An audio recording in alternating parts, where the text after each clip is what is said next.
ಸ್ನೇಹಿತರೆ, ಎಲ್ಲರೂ ಹೇಗಿದ್ರೆ ಎಲ್ಲರೂ ಚೆನ್ನಾಗಿದ್ದಾರೆ ಅಂತ ಹೇಳ್ತಾ ನಾನು ನಿಮ್ಮ ಪ್ರೀತಿ ಬೆಳೆಸಿ ಹುಡುಕಿ ಬೆಳಗಿನ ಶುಭೋದಯ. ಸ್ನೇಹಿತರೆ, ಯಾಕೋ ನಮ್ಮ ಮಮ್ಮಿ ಯಾಕೆ ಹಿಂಗದಾಳ ಅಂತ ಅನ್ಕೋಬೇಡಿ.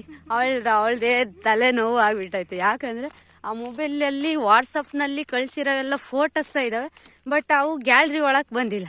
ಆ ಟೆನ್ಷನ್ ಇಟ್ಕೊಂಡಿದ್ದೆ. ತಿರ್ಗಿ ಇನ್ನಿದ್ದಾವೆಲ್ಲ ಆ್ಯಪ್ನಲ್ಲಿ ಇರೋ ಫೋಟೋಸ್ ಎಲ್ಲ ಗ್ಯಾಲ್ರಿಯಾಗ ಅದಾವೆ, ಅದೊಂದಿಲ್ಲ ವಾಟ್ಸಪ್. ಅದೇನಾಗೈತೆ ಅಂತಲೂ ಗೊತ್ತಿಲ್ಲ. ಬೇಕಪ್ಪ ಮಾಡಂಗಿದ್ರೆ ಅಷ್ಟು ಫೋಟೋ ಡಿಲೀಟ್ ಆಗಿದ್ರೆ ಮಾತ್ರ ಮಾಡ್ಬೋದಾಯ್ತು. ಇದೇನಂತಾನೆ ನನಗೆ ಅರ್ಥ ಆಗ್ತಿಲ್ಲ. ವಾಟ್ಸಪ್ಪಲ್ಲಿ ಮಾತ್ರ ಅವ್ರು ಡೌನ್ಲೋಡ್ ಮಾಡಿ ಇದಾವೆಲ್ಲ ಹಂಗೆ ಇದ್ದಾವೆ, ಬಟ್ ಗ್ಯಾಲರಿಯಾಗಿಲ್ಲ ಫೋಟೋಸ್. ಎಲ್ಲೋಗಿ ಕೂತ್ಕೊಂಡದಾವೆ, ಯಾವ ಮೂಲೆ ಕೂತ್ಕೊಂಡದಾವೆ ಅದೂ ನಮಗೆ ಗೊತ್ತು. ಏನಾಗುತ್ತಾ ಕತೆ ಗೊತ್ತಿಲ್ಲ. ಏನಾದರೂ ಟ್ರೈ ಮಾಡೋಣ ಅಂತ ಹೋದ್ರೆ ಇನ್ನೊಂದು ಮತ್ತೊಂದು ಆಗುತ್ತಂತ ಇವಳು ಸುಮ್ಮನೆ ಆಗಿದ್ದಾಳೆ. ಏನು ಮಾಡ್ಬೇಕ ಅದು ಗೊತ್ತಾಗ್ತಿಲ್ಲ. ಒಂಥರ ಅದಕ್ಕೆ ಪರಿಹಾರ ಅನ್ನೋದು ಏನಾದರೂ ಇದ್ರೆ ನಿಮಗೆ ಗೊತ್ತಿದ್ರೆ ಹೇಳ್ಬಿಡಿ, ಕಮೆಂಟ್ ಮಾಡಿ ನೋಡೋಣ. ಅದು ಟ್ರೈ ಮಾಡ್ತೀವಿ ಬೇಕಾರೆ. ಅದೇನೊಂದು ಸಕ್ಸಸ್ಫುಲ್ ಆದರೆ ಓಕೆ, ಹೆಂಗ ಅವಳಿಗೆ ಒಂದು ಸ್ವಲ್ಪ ಆದರೂ ಹೆಲ್ಪ್ ಆಗುತ್ತೆ. ಭಾಳ ಫೋಟೋಸು ಪಾಪ ಆ ಗುಂಡಮ್ಮ ನಾವು ಇದ್ವಂತೆ, ಅವು ಡಿಲೀಟ್ ಹೋಗ್ಬಿಟ್ಟದವ. ಅದಕ್ಕೆ ಮತ್ತಿನ್ನೇನು ಇಲ್ಲ ಫ್ರೆಂಡ್ಸ್. ಬೆಳಿಗ್ಗೆ ವಾಕ್ ಬಂದಿದ್ವಿ. ಇವತ್ತೊಂಚೂರು ಲೇಟ್ ಆಯಿತು, ಪರವಾಗಿಲ್ಲ ಅಂತ ಅಂದ್ಕೊಂಡು ಬಂದ್ವಿ. ಇವಾಗ ಅವಳ ತಲೆಗೂ ಹುಳ ಓಡ್ತಿರೋದೆ ಅದೊಂದೇ, ವಾಟ್ಸಪ್ಪೇ ಫೋಟೋಸ್ ಎಲ್ಲೋದು ಅಂತ. ಸ್ನೇಹಿತರೆ ನೋಡಿ, ಈರುಳ್ಳಿನ ಇಲ್ಲ ಒಂದು ಅರ್ಧ ಕಿತ್ತದಾರೆ. ಅರ್ಧ ಅಂದರೂ ಅರ್ಧ ಇಲ್ಲ, ಒಂದು 12 ಮಡಿ ಏನೋ ಕಿತ್ತದಾರೆ. 12-15 ಮಡಿ ಅಷ್ಟೇ. ಈರುಳ್ಳಿ ಬೇರೆ ರೇಟ್ ಇಲ್ಲ, ರೋಗ ಬಿದ್ದೈತೆ ಎಲ್ಲ. ಆಲ್ಮೋಸ್ಟ್ ಅಲ್ಲಿ ಈ ಏರಿಯಾದಾಗೆಲ್ಲ ಆಲ್ಮೋಸ್ಟ್ ಅಲ್ಲಿ ರೋಗ ಬಿದ್ದದಾವೆ. ನಮ್ಮ ಏರಿಯಾದಾಗೆ ನೋಡಿ ಹೆಂಗೆ ಬಿಳ್ಚೆ ಎಲ್ಲ ಏನು ಐತೆ ಪೈರು ಎಲ್ಲ ಹಂಗೆ ಸುಟ್ಕೊಂಡು ಹೋಗಿರೋ ಟೈಪ್ ಆಗೈತೆ. ಫಸ್ಟಿಗೆ ಚೆನ್ನಾಗಿದ್ದು, ಹೋಗ್ತಾ ಅದೇನಾಗ್ತೋ ಗೊತ್ತಿಲ್ಲ. ಈ ಗೆಡ್ಡೆ ಸುತ್ತಬೇಕಾದ್ರೆ ಹಂಗಾಗ್ಬಿಡ್ತೀವಿ ನೋಡಿ. ಇದೊಂದೈತೆ ಈರುಳ್ಳಿ, ಇವ್ರದ್ದು ಹಂಗೆ ಆಗೈತೆ. ಸ್ನೇಹಿತರೆ ಇಲ್ಲಿ ನೋಡಿ, ಹಕ್ಕಿಗಳು ಎಷ್ಟು ಚೆನ್ನಾಗಿ ಬಂದು ಎಲ್ಲ ಕುತ್ಕೊಂಡ್ಬಿಟ್ಟದಾವೆ. ಅಲ್ಲಿ ಒಂದು ಸ್ವಲ್ಪ ಈರುಳ್ಳಿಂದು ಇದು ತೆನೆ ಹೊಡೆದ್ಬಿಟ್ಟೈತೆ, ಅದೆಲ್ಲ ಬಂದು ಕುತ್ಕೊಂಡ್ಬಿಟ್ಟದಾವೆ. ಅದರಲ್ಲೇ ಅವರು ಕೆಲಸ ಮಾಡ್ತಿದ್ದಾರೆ. ಕಾಂಗ್ರೆಸ್ಸು ಏನೇನು ಬೇಕೋ ಎಲ್ಲ ಅಲ್ಬೂನು ಸಮೇತ ಹುಟ್ಟುಬಿಟ್ಟದಾವೆ ಇದರಲ್ಲಿ. ಇದು ರೋಗ ಒಂದು ಸ್ವಲ್ಪ ಬಿದ್ದೈತೆ. ಈ ಕಡೆದು ನೋಡಿ ಬರ್ರೆ ಅದ್ಯಾವುದು ಎರ್ಸೆಜ್ಜೆ ಐತೆ. ಎರ್ಸೆಜ್ಜೆ ಒಂದು ಬೆಳೆದೈತೆ ಅಂದರೆ ವಿಪರೀತ. 3 ಊರಿಗೆ ಕೊಡ್ಬೋದು ಅಷ್ಟೊಂದು ಎರ್ಸೆಜ್ಜೆ ಐತೆ.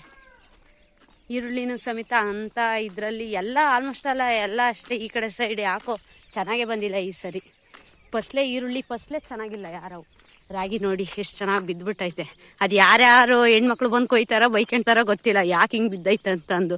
ಯಾಕಂದರೆ ಮಲ್ಕೊಂಡಾಗ ಅದು ಕೊಯ್ಯಕ್ಕೆ ಜಲ್ದಿ ಬರಲ್ಲ ರಾಗಿ ಮಲ್ಕೊಂಡು. ಸ್ನೇಹಿತರೆ ನೋಡಿ, ನಮ್ಮ ಪುಟ್ಟಣಿ ಹೆಂಗೆ ಮಲ್ಕೊಂಡಿದ್ದಾಳೆ. ಚಿನ್ನಮ್ಮ ಎದ್ಬಿಟ್ಟು ಬಾರೆ ಹಾಲು ಕುಡಿ, ಬಾರೆ ಹಾಲು ಮುದ್ದೆ ಇಕ್ಕಿದ್ದೀನಿ ಬಾರಮ್ಮ. ಯಾಕಮ್ಮ ಹಂಗಂತೀಯ ತಲೆನ ಚಿನಿ? ಅವ್ರಮ್ಮ ತಿಂತದಾಳಲ್ಲ ಊಟನ. ಬಕಸೂರಿ ಅದು ಯಾವುದೋ ಒಂದು ಬೇಟೆ ಆಡ್ಕೊಂಬಂದು ತಿಂದು ಇವಾಗ ಮುದ್ದೆ ಹಾಲು ತಿಂತದಾಳೆ ಅಂತ ಅನ್ಬೇಕು. ಸಖತ್ತು ಬಕಸೂರಿ ಅವಳಂತೂ. ನಮ್ಮ ಬೇಬಿ ಅಮ್ಮ ಹೆಂಗದಾಳೆ ಎದ್ಕೊಂಡು ಓಡ್ಲಿ ಬರ್ತಾಳೆ ತಡೀರಿ. ಮತ್ತೆ ಇಳ್ದವಳು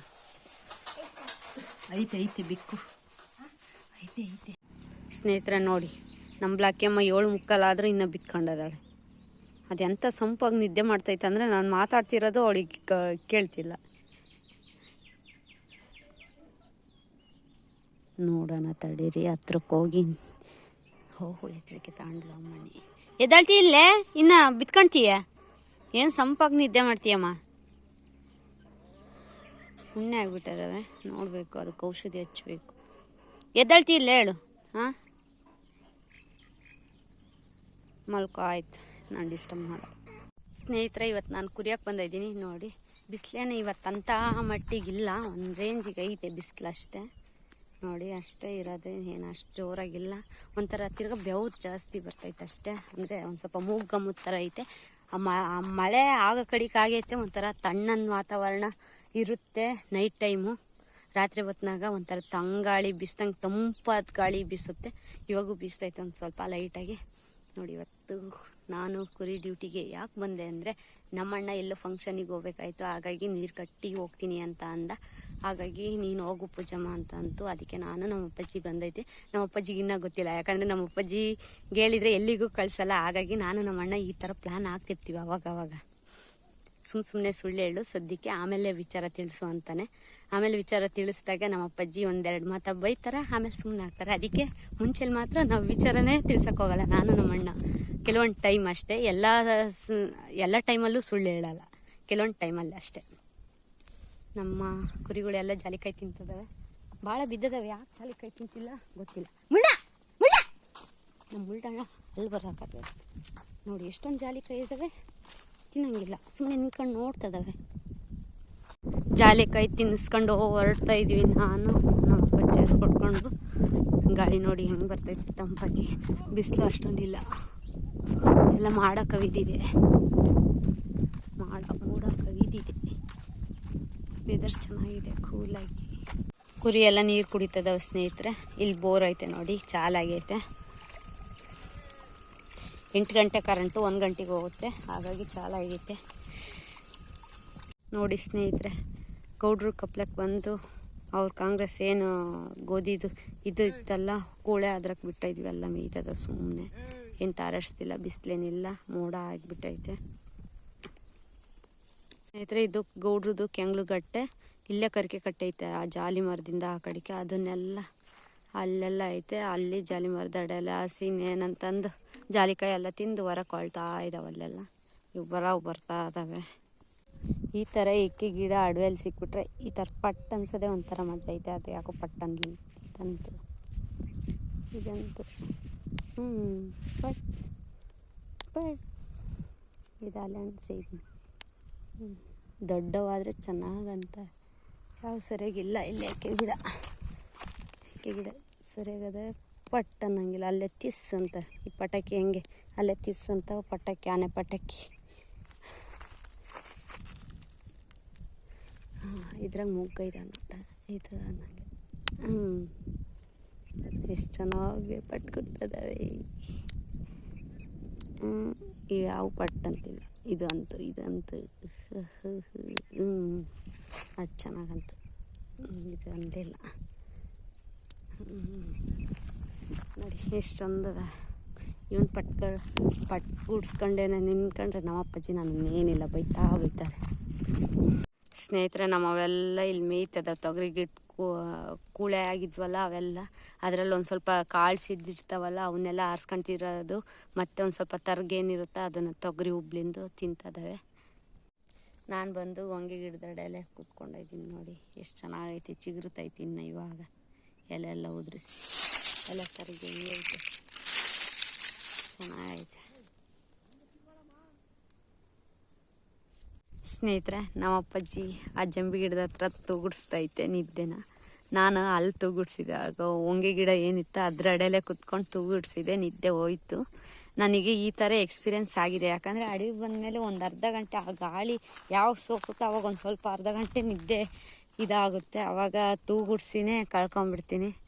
ತೂಗುಡ್ಸ್ಕೊಂಡು ನಮ್ಮಮ್ಮ ಬರಲಿ, ನಮ್ಮಮ್ಮಗೆ ಹೇಳ್ತೀನಿ, ಅಮ್ಮ ನಿದ್ದೆ ಬರ್ತೈತಮ್ಮ ತೂಗುಡಿಸ್ತೀನಿ, ಐದಿನಿ ಒಂದು ಸ್ವಲ್ಪ ತಲೆನ ಕುಕ್ಕೊಂಡು ತೂಗುಡ್ಸ್ಕೊಂಬರ್ತೀನಮ್ಮ ಅಂತ ಅಂದು ಮುಗಿಸ್ಕೊಂಬಿಡ್ತೀನಿ. ನಾನು ನಿದ್ದೆ ಹೋಗ್ಬಿಡುತ್ತೆ ಅರ್ಧ ಗಂಟೆ ಅಷ್ಟೇ. ಇವಾಗ ಕ್ಲಿಯರಾಗಿ ಐದೀನಿ ನೋಡಿ. ನಿದ್ದೆ ಬಂದಾಗ ಮಾತ್ರ ನಾನು ಎಲ್ಲನ ಕುತ್ಕೊಂಡು 5 ನಿಮಿಷ ತೂಗುಡ್ಸ್ದಾಗೇ ನನಗೆ ಸಮಾಧಾನ ಆಗುತ್ತೆ. ಹಾಗಾಗಿ ನಮ್ಮ ಅಪ್ಪಾಜಿ ಅಲ್ಲಿ ತೂಗುಡಿಸ್ತೈತೆ. ಇವಾಗ ನಾನು ಕ್ಲಿಯರ್ ಆಗಿದ್ದೀನಿ, ನಮ್ಮ ಅಪ್ಪಾಜಿ ತೂಗುಡಿಸ್ತೈತೆ. ಅವಾಗ ನಾನು ಅಲ್ಲಿ ನಿದ್ದೆ ಮಾಡ್ತಿದ್ದೆ, ನಮ್ಮ ಅಪ್ಪಾಜಿ ಕ್ಲಿಯರಾಗಿತ್ತು, ಎಲ್ಲ ಹೊಡ್ಕೊಳೋದು. ಈ ಥರ ಒಂಥರ ಎಕ್ಸ್ಪೀರಿಯೆನ್ಸ್ ನನಗೆ ಮಸ್ತ್ ಸರಿ ಈ ಥರನೇ ಆಗಿದೆ. ಕೆಲವೊಂದು ಟೈಮ್ ನಾನು ಈ ಥರ ಎಕ್ಸ್ಪೀರಿಯೆನ್ಸ್ ನಿಮ್ಮ ಲೈಫಲ್ಲಿ ಎಲ್ಲಾದರೂ ಆಗಿದ್ದರೆ ನನಗೆ ಕಮೆಂಟ್ ಮಾಡಿ, ಆಗಿದೆ ಅಂತ ಅಂದು, ಯಾವ ರೀತಿ ನಿಮಗೆ ಎಕ್ಸ್ಪೀರಿಯೆನ್ಸ್ ಆಗಿದೆ ಅಂತಂದು ನಾನು ಒಂದು ಸ್ವಲ್ಪ ಕೇಳ್ತೀನಿ ನಿಮ್ಮ ಎಕ್ಸ್ಪೀರಿಯೆನ್ಸ್ನ. ಆಗಿರ್ತತೆ ಅನಿಸುತ್ತೆ ಆಲ್ಮೋಸ್ಟ್ ಅಲ್ಲೂ, ನೋಡೋಣ. ಕುರಿಗಾಯರ ಪರಿಸ್ಥಿತಿ ಕೆಲವೊಂದು ಟೈಮ್ ಹಂಗಿರುತ್ತೆ, ಆ ಟೈಮಲ್ಲಿ ಹಿಂಗೆಲ್ಲ ಆಗಿರುತ್ತೆ, ಏನೂ ಮಾಡೋಕ್ಕಾಗಲ್ಲ. ಸ್ನೇಹಿತರೆ, ನಿಮ್ಮ ಹತ್ರ ಒಂದು ಎಕ್ಸ್ಪೀರಿಯೆನ್ಸ್ನ ಹೇಳಬೇಕು ಅಂದ್ಕೊಂಡಿದ್ದೀನಿ. ಅದೇನಿಲ್ಲ, ಇಲ್ಲಿಗೆ 2 ವರ್ಷ 3 ವರ್ಷದ ಇಂಚೆ ಇದೇ ಥರ ಕುರಿ ಎಲ್ಲ ಮತ್ತು ದನಗಳನ್ನ ಹೊಡ್ಕೊಂಬಂದಿದ್ವಿ. ನಾನು ನಮ್ಮ ಅಣ್ಣ, ನಮ್ಮ ಅಪ್ಪಾಜಿಗೆ ಅವಾಗ ಹುಷಾರಿರಲಿಲ್ಲ, ಹಾಗಾಗಿ ನಾನು ನಮ್ಮ ಅಣ್ಣನೇ ಬರಬೇಕಾಯಿತು ಅಡವಿ ಒಳಕ್ಕೆ. ಅದಕ್ಕೆ ನಾನು ಇನ್ನೇನು ದನ ಬಿಟ್ಕೊಂಬಂದಿದ್ದೆ, ನಮ್ಮ ಅಣ್ಣರು ಇನ್ನೇನು ಕುರಿ ಮೇಕೆ ಬಿಟ್ಕೊಂಬಂದಿದ್ರು. ಇಲ್ಲಿ ಗೌಡ್ರ ಕಟ್ಟೆ ಅಂತ ಐತೆ, ಅಲ್ಲಿ ಕಟ್ಟೆ ಕೆಳಕ್ಕೆ ನಮ್ಮ ಅಣ್ಣವರಿದ್ದರು. ಕಟ್ಟೆ ಮೇಕೆ ನಾನು ದನಗಳನ್ನ ಬಿಟ್ಕೊಂಡು ಮೇಯಿಸ್ತಿದ್ದೆ. ಆವಾಗ ಇನ್ನೇನಂತಂದು ಹಿಂಗೆ ಬಿಟ್ಕೊಂಡಿದ್ದೆ, ಸ್ನಾನ ಬೇರೆ ಮಾಡಿ ಬಂದಿದ್ದೆ. ಅದಕ್ಕೂ ಫುಲ್ ನಿದ್ದೆ ಬಂದಿತ್ತು. ಒಂದು ½ ಅನ್ ಅವರ್ ಏನೋ ಸರಿಯಾಗಿ ನಿದ್ದೆ ಮಾಡಿದೆ. ಏನಿಲ್ಲ, ಸಿಂಪಲ್ಲಾಗಿ ಚಕಬಕ್ಕಲ್ಲಿ ಹಾಕ್ಕೊಂಡು ತಲೆನ ಒಂದು ಸ್ವಲ್ಪ ಕೈನ ಹಿಂಗೆ ಅಡ್ಡ ಇಟ್ಕೊಂಡು ಅದ್ರ ಮೇಲೆ ತಲೆನ ಇಟ್ಕೊಂಡು ಮಲ್ಕೊಂಬಿಟ್ಟಿದ್ದೆ. ಅದಿನ್ನೇನು ಹಂಗೆ ಮಲ್ಕೊಂಬಿಟ್ಟಿದ್ದೀನಿ. ಅರ್ಧ ಗಂಟೆ 3/4 ಗಂಟೆ ಏನೋ, ಅದು ನನಗೂ ಗೊತ್ತಾಗಿಲ್ಲ. ಇನ್ನೇನಂತಂದು ನಮ್ಮ ಅಣ್ಣರು ಅತ್ತಾಗೆ ಕೆಳಕ್ಕೆ ಹೋಗಿದ್ದಾರೆ. ಒಂದು ಸ್ವಲ್ಪ ಫುಲ್ ಹೋದಾಗ ದನಗಳಿನೇ ಅತ್ಲಾಗೆ ನಮ್ಮ ಅಣ್ಣರು ಅಭ್ಯಾಸ ಆಗಿದ್ವಲ್ಲ, ನಮ್ಮ ಅಣ್ಣರ ಹಿಂದೆನೇ ಹೋಗಿದ್ದಾವೆ ಕುರಿ ಹಿಂದೆ. ನಾನು ಎತ್ಲಾಗ ಹೋದು ಅಂತ ದಿಗ್ಭ್ರಮೆಗೆದ್ದು ನೋಡ್ತೀನಿ, ಎತ್ಲಾಗ ನೋಡಿದ್ರು ದನಗಳಿಲ್ಲ. ಸುತ್ತೂರ ಕಟ್ಟೆ ಕೆಳಗೆ ಇದ್ದಾವೆ. ಕಟ್ಟೆ ಒಂದು ಸ್ವಲ್ಪ ಹೈಟ್ ಇತ್ತು, ಜಲ್ದಿ ಕಾಣಲಿಲ್ಲ. ನಿದ್ಗಣ್ಣಾಗ ಬೇರೆ ಎದ್ಬಿಟ್ಟೆ. ಅದಕ್ಕೂ ಭಯ ಭಯ ಭಯ ಭಯ ಒಂಥರ. ಆಮೇಲೆ ಏನಾಗುತ್ತಪ್ಪ ಎತ್ಲಾಗ ಹೋದು ಅಂತ ಹೇಳೋಣ, ಯಾರು ಹೊಲ್ದಕ್ಕೆ ಹೋಗ್ಯದವ ಅಂತ ಹೇಳೋಣ, ಬಸ್ಲಿಕ್ಕೆ ಇರ್ತಾರೆ ಏನಾನ, ಅಲ್ಲಿಗೆ ಹೋದ್ರೆ ಏನಪ್ಪ ಕಷ್ಟ ಅಂದ್ಕೊಂಡು ಆಮೇಲೆ ಕೆಳಕ್ಕೆಲ್ಲ ಹೋಗಿ ಆಮೇಲೆ ನಮ್ಮ ಅಣ್ಣರಿಗೆ ಕೂಗ್ದೆ. ಅವಾಗ ಐದವ್ವ ತಲೆ ಕೆಡಿಸ್ಕೊಬೇಡ ಅಂತ ಅವಾಗ ಸಮಾಧಾನ ಆಯಿತು ನನಗೆ. ಅದಂತೂ ಬೆಸ್ಟ್ ಎಕ್ಸ್ಪೀರಿಯೆನ್ಸ್. ಅಂದರೆ ಯಾವತ್ತೂ ನಿದ್ದೆ ಮಾಡಬಾರ್ದು ಅಂತ ಅಂದ್ಕೊಂಡೆ. ಅದು ಯಾಕೋ ಅಭ್ಯಾಸ ಆಗ್ಬಿಟ್ಟೈತೆ. ಪ್ರತಿ ಸರಿನೂ ಕುರಿಯಕ್ಕೆ ಬಂದಾಗ ಒಂದು ಅರ್ಧ ಗಂಟೆ ಆಗಲಿ ತೂಗಿಡ್ಸಿದ್ರೆ ಸಮಾಧಾನ. ನಿದ್ದೆ ಹೋಗಲಿಲ್ಲ ಅಂದರೂ ಫುಲ್ಲು ತೂಗಿಡ್ಸ್ಬೇಕು, ಒಂದು 10 ನಿಮಿಷ 5 ನಿಮಿಷ. ಆವಾಗ ನನ್ನ ಮೈಂಡು ರಿಫ್ರೆಶ್ ಆಗುತ್ತೆ. ಇಲ್ಲಾಂದರೆ ಮೈಂಡ್ ಒಂಥರ ಬ್ಲಾಕ್ ಆದಂಗೆ, ಒಂಥರ ಭಾರ ಏನು ಕಲ್ಗುಂಡೆ ನನ್ನ ತಲೆ ಮೇಲೆ ಐತೆ ಅನ್ನೋ ಥರ ಎಕ್ಸ್ಪೀರಿಯೆನ್ಸ್ ಆಗುತ್ತೆ. ನಮ್ಮಮ್ಮ ಬಂದಾಗ ನನಗಂತೂ ಆರಾಮ. ಯಾಕಂದರೆ ನಮ್ಮಮ್ಮ ಅರ್ಥ ಮಾಡ್ಕೊಂಬಿಟ್ಟೈತೆ, ಈ ಹುಡುಗಿ ಇನ್ನೇನೋ ಒಂದು 10 ನಿಮಿಷ 5 ನಿಮಿಷ ತೂಗಿಡ್ಸಿ ಸುಮ್ಮನೆ ಆಗ್ತಾಳೆ ಅಂತಂದು. ಹಾಗಾಗಿ ಏನು ಅನಿಸಲ್ಲ. ನಮ್ಮ ಅಪ್ಪಾಜಿ ಬಂದಾಗ ಅಡಿಯೊಳಗೆ ಮಕ್ಕಬೇಡ ಅಂತ ಎಲ್ಲ ಪ್ರಶ್ನೆ ಮಾಡುತ್ತೆ. ಯಾಕೆ ಮಕ್ಕಳ್ತಿ, ಹಿಂಗೆ ಅದಿರುತ್ತೆ ಇದಿರುತ್ತೆ ಈ ಥರ ಎಲ್ಲ ಹೇಳ್ತಾರೆ ನಮ್ಮ ಅಪ್ಪರು. ಆದರೆ ನಾನಂತೂ ಅಷ್ಟೊಂದು ನಂಬಲ್ಲ. ಹಾಗಾಗಿ ನಾನು ತಲೆ ಕೆಡಿಸ್ಕೊಳಲ್ಲ. ಆದರೆ ಈ ಭೂಮಿ ತಾಯಿ ಮೇಲೆ ಕೈ ಇಕ್ಕಿ ಮಲ್ಕಿದ್ದೀನಿ ಅಂದರೆ ಒಂಥರ ಎಕ್ಸ್ಪೀರಿಯೆನ್ಸ್ ಚೆನ್ನಾಗಿರುತ್ತೆ. ನಿಜ ಒಂಥರ ತಾಯಿ ಮಡಿಲಲ್ಲೇ ಮಲಗಿರೋ ಎಕ್ಸ್ಪೀರಿಯೆನ್ಸ್ ಆಗೈತೆ ನನಗೆ. ಅವತ್ತು ಈಸ್ ಬೆಸ್ಟ್ ಎಕ್ಸ್ಪೀರಿಯೆನ್ಸ್ ಅದು. ನಿಮಗೇನಾದರೂ ಈ ಥರ ಆಗಿದ್ದರೆ ಕಮೆಂಟಲ್ಲಿ ತಿಳಿಸಿ ಅಂತ ಹೇಳ್ತೀನಿ. ಯಾಕಂದರೆ ಈ ಮೆಮೊರೀಸ್ ಮತ್ತೆ ಬರಲ್ಲ. ನನಗಂತೂ ಬೆಸ್ಟ್ ಎಕ್ಸ್ಪೀರಿಯೆನ್ಸ್ ಇದು. ನನಗೆ ಕುರಿಗಾಯರ ಪರಿಸ್ಥಿತಿ ಹೆಂಗಿರುತ್ತೆ ಅನ್ನೋದು ಒಂದು ಎಕ್ಸ್ಪೀರಿಯೆನ್ಸ್ ಇದು. ಅಂದರೆ ಕೆಲವರು ಹಂಗೆ ಅಭ್ಯಾಸ ಮಾಡ್ಕೊಂಡಿರ್ತಾರೆ, ಏನು ಮಾಡೋಕ್ಕಾಗಲ್ಲ. ನಂದು ಆದಂಗೆ ಇಷ್ಟು ನನ್ನ ಎಕ್ಸ್ಪೀರಿಯೆನ್ಸ್. ಇಲ್ಲಿಗೆ 2 ವರ್ಷ 3 ವರ್ಷದ ಕೆಳಗೆ ಈ ಥರ ತಿರ್ಗಿ ಪ್ರತಿ ಸರಿ ಬಂದಾಗ ಈಗ 10 ನಿಮಿಷ 5 ನಿಮಿಷ ನಾನು ನಿದ್ಗಣ್ಣಾಗಿದ್ದಾಗ ನಿದ್ದೆ ನಿದ್ದೆ ಅಂದರೆ ಫುಲ್ ನಿದ್ದೆ ಹೋಗಲ್ಲ. ಸುಮ್ಮನೆ ನಿದ್ದೆ ತೇರೋಕ್ಕೆ ಒಂದು ಸ್ವಲ್ಪ ತೂಗುಡಿಸಿ ನಡಿ ಅನ್ನೋದು. ಗಿಡದ ಅಡೆಯಲ್ಲೆಲ್ಲನೂ ಕುಕ್ಕಂಡಿತ್ತಾಗ, ಇಲ್ಲ ಬಿಸಿಲೊಳಗೆ ಆಗಲಿ ಹೇಳು, ಕುಕ್ಕಂಡು ತೂಗುಡಿಸಿ ನಡಿ ಅಂದ್ಬಿಡ್ತೀನಿ. ಮೈಂಡ್ ರಿಫ್ರೆಶ್ ಆಗುತ್ತೆ, ಇನ್ನೇನು ಇಲ್ಲ. ಸ್ನೇಹಿತರೆ, ಇದೇ ಏನಾಯ್ತು ಅಲ್ಲಿಂದ ಶಿಸ್ತು ಅಲ್ಲೇವರೆಗೂ ಕರ್ಕೆ ಕಟ್ಟೆ ಆ ಎಂಡ್ವರೆಗೂ ಆ ತೆಂಗಿನ ಗಿಡ ಏನು ಕಾಣ್ತಾವ ಅಲ್ಲೇವರೆಗೂ ಐತೆ. ಹಳ್ಳದ ತಕ್ಕನ ಇದೆಲ್ಲ ಜಾಲಿ ಮರ ಇತ್ತು ಎಲ್ಲ. ಇದೊಂದೇ ಒಬ್ರದೇ ಎಲ್ಲ ಭೂಮಿ ಏಕ ಇರೋದು. ಒಬ್ರಿಗೆ ಇಲ್ಲಿ ನೀರು ಬಾವ್ಯಾರ ಅಂತ ಇದ್ದಾರೆ, ಅವ್ರಿಗೆ ಬಂದೈತಿ ಇದು ಏಕ. ಈ ಜಾಲಿ ಮರ ಏನೈತೆ, ಈ ಥರ ಜಾಲಿ ಮರಗಳು ಎಷ್ಟಿದ್ವೋ ಗೊತ್ತಿಲ್ಲ ಇಲ್ಲೆಲ್ಲ. ಹೋದ ವರ್ಷ ಎಲ್ಲ ಕ್ಲೀನ್ ಮಾಡಿ ಹಸನು ಮಾಡಿ ಬೆಳೆನ ಹಾಕಿದ್ದಾರೆ. ನೋಡಿ ಇಲ್ಲೊಂದು ಹುಟ್ಟೈತೆ. ತೊಗರಿ ಬಿಚ್ಚಿದ್ರೇನ ಬಿಚ್ಚಿದ್ರೇನ ಎಲ್ಲ ನೀಟಾಗಿ ಇದು ಮಾಡಿದರೆ. ನಾನು ಇವಾಗೆ ಬಂದಿರೋದು, ಯಾಕಂದರೆ ಹೋದ ವರ್ಷ ಇತ್ಲಾಗ ಬರೋಕ್ಕೆ ಎಲ್ಲ ಭೂಮಿ ಬಿತ್ತಿರ್ತಾರಲ್ಲ, ಬರೋಕ್ಕಾಗಲ್ಲ. ಇಲ್ಲೆಲ್ಲ ಸೊನ್ನೆಗೆ ಬರೋಕ್ಕಾಗಲ್ಲ. ಅಲ್ಲೆಲ್ಲ ಅಂಗಡಿಯವ್ರ ಕಟ್ಟೆ ಅಂತ ಐತೆ, ಅಲ್ಲಂತೂ ಹೊಡ್ಕೊಂಡು ಬರೋಕ್ಕೆ ಬರೋಲ್ಲ. ಯಾಕಂದರೆ ಒಳಗೆ ತೂರಿದ್ರೆ ಅತ್ಲಾಗ ಓಡಿಸೋಗ್ತಾವೆ, ಇತ್ಲಾಗ ಓಡಿಸೋಗ್ತಾವೆ, ಇತ್ಲಾಗ ಓಡಿಸು 3 ಕಡೆಗೂ ಇಕ್ಕಿರ್ತಾರೆ, ಹೊಡ್ಕೊಂಡು ಬರೋಕ್ಕೆ ಬರೋಲ್ಲ. ಹಾಗಾಗಿ ನಾವು ಇತ್ಲಾಗ ಬರ್ತಿರ್ಲಿಲ್ಲ. ಅಲ್ಲೆಲ್ಲ ನಮ್ಮ ಮೇಸ್ಕೊಂಡು ನಡಿ ಅಂತಿದ್ವಿ ಗೌಡ್ರು. ಬೀಳು ತಿರ್ಗಾ ಆ ಕಡೆ ಸೈಡೆ ಎಲ್ಲ ರೋಡಿನ ಮಗ್ಲಿಗೆ ಎಲ್ಲ. ಇನ್ನು ಎತ್ಲಾಗೂ ಬರ್ತಿರ್ಲಿಲ್ಲ. ಇದೆಲ್ಲ ಏಕ ತೊಗರಿ ಬಿಟ್ಬಿಟ್ಟಿದ್ದಾರೆ. ಎಲ್ಲ ಏಕ ಜಾಲಿ ಮರ ಇದ್ವು. ಬರೇ ಜಾಲಿ ಅಂದರೆ ಜಾಲಿ ಎಲ್ಲಿ ನೋಡಿದ್ರು. ನಾನು ಇದೇ ಫಸ್ಟ್ ಟೈಮ್ ಬಿತ್ತಿದಾಗ ಬಂದಿರೋದು. ಅಂದರೆ ಬಿತ್ತಿದಾದ್ಮೇಲೆ ಕೂಳೆ ಆಗೈತೆ, ಇವಾಗ ಬಂದೈದ್ದೀನಿ. ನನಗೆ ಇದು ಬಿತ್ತಿರೋ ವಿಚಾರನೂ ಗೊತ್ತಿರಲಿಲ್ಲ, ಇವಾಗ ನೋಡ್ದಾಗೇ ಗೊತ್ತಾಗಿದ್ದು. ಸ್ನೇಹಿತರೆ, ಅಲ್ಲೊಬ್ಬಣ್ಣ ಕರೀತಿದ್ದಾರೆ. ಆ ಮೇಕೆ ಎಲ್ಲ ಹೆಂಗೆ ಹೋಗ್ತದೋ ನೋಡಿ. ಮ್ಯಾಕೆ ಹಂಗೆ ಬರೋದೇ ಇಲ್ಲ ಕರೆದ್ರು ನೋಡಿ. ಒಂದು ನೋಡ್ಕೊಂಡು ಒಂದು ಹೋಗ್ಬಿಡ್ತಿದ್ದಾರೆ. ನಮಗೆ ಯಾಕೆ ಒಂದು ಬರಲ್ಲೋ ನನಗಂತೂ ಗೊತ್ತಿಲ್ಲ. ಸ್ನೇಹಿತರೆ, ಈ ಕಡೆ ಸೈಡ್ ಬಂದಂಗೆಲ್ಲ ಇಲ್ಲೇ ಉಪ್ಪಾರು ಲಕ್ಕಣ್ಣ ಅಂತ ಅಂದು ಇವ್ರದ್ದು ಹೊಲದಲ್ಲಿ ಇಲ್ಲಿ ತೊಟ್ಟಿ ಐತಿ ಮೂಲೆಗೆ, ಇಲ್ಲೇ ಕುಡಿಸ್ತೀವಿ. ಆ ಕಡೆದೆಲ್ಲ ಅವರು ಹೊಲ ಮೆಕ್ಕೆಜೋಳ ಇಕ್ಕಿರೋದು, ಅಡಿಕೆ ಗಿಡ ತೆಂಗಿನ ಗಿಡ ಎಲ್ಲ ಇಕ್ಕಿದ್ದಾರೆ. ಇಲ್ಲೇ ನೀರು ಕುಡ್ಸೋದು ಈ ಕಡೆ ಸೈಡ್ ಬಂದರೆ. ಯಾಕಂದರೆ ಇಲ್ಲೆಲ್ಲೂ ನೀರಿಲ್ಲ. ಇಲ್ಲಿ ಬಿಟ್ಟರೆ ಅಲ್ಲಿ ಅಕಸ್ಮಾತ್ ಮಳೆ ಬಂದೈತಂದರೆ ಅಲ್ಲಿ ಗುಂಡಾಗಿ ನಿಂತ್ಕೊಳ್ತಾವೆ ಹಳ್ಳದಾಗೆ, ಅಲ್ಲಿ ಕುಡಿಸ್ತೀವಿ. ಅಷ್ಟು ಬಿಟ್ಟರೆ ಇನ್ನೆಲ್ಲೂ ಕುಡ್ಸೋಕೆ ಸಾಧ್ಯನೇ ಇಲ್ಲ.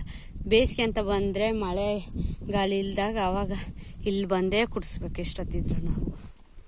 ಸ್ನೇಹಿತರೆ, ಇವು ಮೆಕ್ಕೆಜೋಳನ ನಮ್ಮಪ್ಪ ಇದ್ದು ಒಂದು ತೆನೆನ ಆಗೋ ಅವ್ರ ಕಪ್ಲೆಗೆ ಕಿತ್ಕೊಂಬಂದೈತೆ. ಲಕ್ಕಣ್ಣರ ಕಪ್ಲೆ ಐತಲ್ಲ, ಅವ್ರ ಕಪ್ಲೆಗೆ ಒಂದು ಕಿತ್ಕೊಂಬಂದು ಈಗ ಈ ಕಟ್ಟೆ ಹತ್ರ ಒಂದು ಸ್ವಲ್ಪ ಈ ಥರ ಮೆದೆ ಇತ್ತು. ಒಂಚೂರು ಕಡ್ಡಿ ಥರದವ ಹಾಕಿ ಸುಟ್ಟೈತೆ ನೋಡಿ. ಇವಾಗ ಸದ್ಯಕ್ಕೆ ಇದೇ ಸ್ನ್ಯಾಕ್ಸು, ಮಧ್ಯಾಹ್ನದ್ದು ಸ್ನ್ಯಾಕ್ಸು ನಮಗೆ ಸಿಗೋ ಅಂಥ ಅಡವಿ ಒಳಗೆ ಇಂಥವೇ ಸಿಗೋದು, ಏನು ಮಾಡೋಕ್ಕಾಗಲ್ಲ, ಅಷ್ಟೇ ಸ್ನ್ಯಾಕ್ಸು. ನಾವಿನ್ನೇನು ತಿರ್ಗಾ ಹೋಗಿ ಊಟ ಮಾಡ್ತೀವಿ. ಕೆಲವೊಬ್ಬರು ಒಬ್ಬತಿ ತರ್ತಾರೆ, ನಮಗೆ ಅಭ್ಯಾಸ ತಪ್ಪೈತೆ. ಹಾಗಾಗಿ ಇವಾಗ ಸದ್ಯಕ್ಕೆ ಇವತ್ತಿನ ಸ್ನ್ಯಾಕ್ಸ್ ಅದು ಇವು. ಸ್ನೇಹಿತರೆ, ಈಗ ಅಡವೆ ಮೇಲೆ ಹುಲ್ಲಿಲ್ಲಲ್ಲ, ಅದಕ್ಕೆ ಮೇಕೆಗಳಿಗೆ ಸೊಪ್ಪು ಈ ಥರ ಕಡಿತಾರೆ. ಏನು ಮಾಡೋಕ್ಕಾಗಲ್ಲ, ಅನಿವಾರ್ಯತೆ. ಗಿಡಗಳು ಕಮ್ಮಿ ಆಗಿದಾವೆ, ಏನು ಮಾಡೋಕ್ಕಾಗಲ್ಲ. ಅದು ಜಂಬಿ ಗಿಡ, ಅದನ್ನು ಕಡಿತಿದ್ದಾರೆ. ಅಂದರೆ ಜನಿಗೆ ಕುಡ್ಗಲಾಗೆ ಹಾಕಿ ಕೊಯ್ತಾ ಇದ್ದಾರೆ. ಆ ಮೇಕೆಗಳಿಗೆಲ್ಲ ಗಿಡಗಳೇ ಇರಬೇಕು, ಗಿಡಗಳಿಲ್ಲ ಅಂದರೆ ನಡೆಯಲ್ಲ ಪಟಾಕಿ. ನಮ್ಮ ಹೆಂಗ ಕುರಿ ಜೊತೆಗೆ ನಮ್ಮ ಮೇಕೆ ಅಭ್ಯಾಸ ಆಗಿದ್ದಾವೆ, ಪರವಾಗಿಲ್ಲ, ಹೆಂಗ ಮೇಯ್ತವೆ, ನಡೀತತೆ. ಇವು ಅವು ಒಂಟಿ ಕುರಿ ಏನೂ ಇಲ್ಲಲ್ಲ, ಬರೀ ಮೇಕೆ ಎಲ್ಲ ಗಿಡಗಳಿಗೆ ಹೋಗೇ ಹೋಗ್ತವೆ ನೋಡಿ. ಆ ಮರಿ ಗಿಡದ ಹತ್ರನೇ ಮೇಯ್ತೈತೆ. ಸೊ ಅದಕ್ಕೋಸ್ಕರ ಆದರೂ ಜಂಬಿ ಗಿಡ, ಜಾಲಿಕಾಯಿ ಇಂಥವೆಲ್ಲ ಮಾಡಲೇಬೇಕು. ಜನಿಗೆ ಕುಡ್ಗಲ್ತಂದ್ರೆ ಇದೊಂದು ಯೂಸ್. ಮೊದಲು ನಾವು ಮೇಕೆ ಬರೀ ಕಟ್ಕೊಂಡಾಗ ನಮ್ಮ ಅಪ್ಪಾಜಿನೂ 1-2 ಸಾರಿ ಕೊಯ್ದಿದ್ದು ನೋಡಿದ್ದೆ. ಇವಾಗ ನೋಡ್ತಾ ಇದ್ದೀನಿ, ಯಾಕಂದರೆ ಅಡವೆ ಮೇಲೆ ಏನೂ ಇಲ್ಲ. ಹಾಗಾಗಿ ಹುಲ್ಲು ಸರಿಯಾಗಿ ಹಾಕಿದರೆ ಮೇಕೆ ತಿನ್ನೋಕ್ಕೂ ಚೆನ್ನಾಗಿರ್ತವೆ, ಇಲ್ಲಾಂದರೆ ಕೊಂಬ್ರನ್ನ ತಿನ್ನಲ್ಲ ಅವು. ಹಾಗಾಗಿ ಗಿಡಗಳನ್ನ ಕಡಿಲೇಬೇಕು. ನೀರನ್ನ ಎಲ್ಲ ಕಡೆನೂ ಕುಡ್ದಿದ್ದಾಗೈತೆ. ಈ ಬಾಟ್ಲೆಗೆ ಈ ನೀರನ್ನ ತುಂಬ್ಕೊಂಡು ಕುಡಿತಾ ಇದ್ದೀನಿ. ಇನ್ನೇನು ಮಾಡೋದಂತ ಇವೇ ಗತಿ ಅಂತ ಕುಡಿತಾ ಇದ್ದೀನಿ. ಆದರೂ ಟೇಸ್ಟ್ ಇಲ್ಲ, ಕುಡಿಲೇಬೇಕು. ಫೈನಲಿ ಈ ಗುಡಾಣದ ನೀರು ಕುಡಿಯೋವರೆಗೂ ನನಗೆ ಸಮಾಧಾನ ಆಗಿರಲಿಲ್ಲ. ಅದಕ್ಕೆ ಚೆನ್ನಾಗಿ ನೀರನ್ನ ಕುಡಿದ್ಬಿಟ್ಟೆ. ಕುರಿಗಳನ್ನ ಇವಾಗ ಹೊಡ್ಕೊಂಬಂದು ಅಲ್ಲಿ ಬಿಟ್ವಿ. ಇನ್ನೇನು ಅಪ್ಪಯ್ಯ ಅಮ್ಮಯ್ಯ ಹುಡುಗರು ಅದಾವೆ. ನಾನು ಇನ್ನೇನು ಹೋಗಲಿಲ್ಲ, ಫುಲ್ ಸುಸ್ತಾಗಿತ್ತು. ಹಾಗಾಗಿ ಇವತ್ತಿನ ವಾತಾವರಣ ಹೀಗಿದೆ ನೋಡಿ. ಏನು ಅಷ್ಟೊಂದು ಬಿಸಿಲಿರಲಿಲ್ಲ ಇವತ್ತು. ಮುಚ್ಕೊಳ್ಳೋದು ತೆಗಿಯೋದಂಗೆ ಮಾಡೋದು, ಆದರೂ ಗಮ್ಮ ಇತ್ತು. ಮೋಡ ಆಗೈತೆ, ಯಾವಾಗ ಮಳೆ ಬರುತ್ತೋ ಗೊತ್ತಿಲ್ಲ. ಈ ಲಾಗ್ನ ಇಲ್ಲಿಗೆ ಎಂಡ್ ಮಾಡ್ತೀನಿ. ಇಷ್ಟ ಆದರೆ ಲೈಕ್ ಮಾಡಿ, ಶೇರ್ ಮಾಡಿ, ಹಾಗೆ ಕಮೆಂಟ್ ಮಾಡಿ ಅಂತ ಹೇಳ್ತಾ ಇವತ್ತಿನ ಕತೆ ಇಷ್ಟ ಆಗಿತ್ತು. ಟಾಟಾ, ಬಾಯ್ ಬಾಯ್.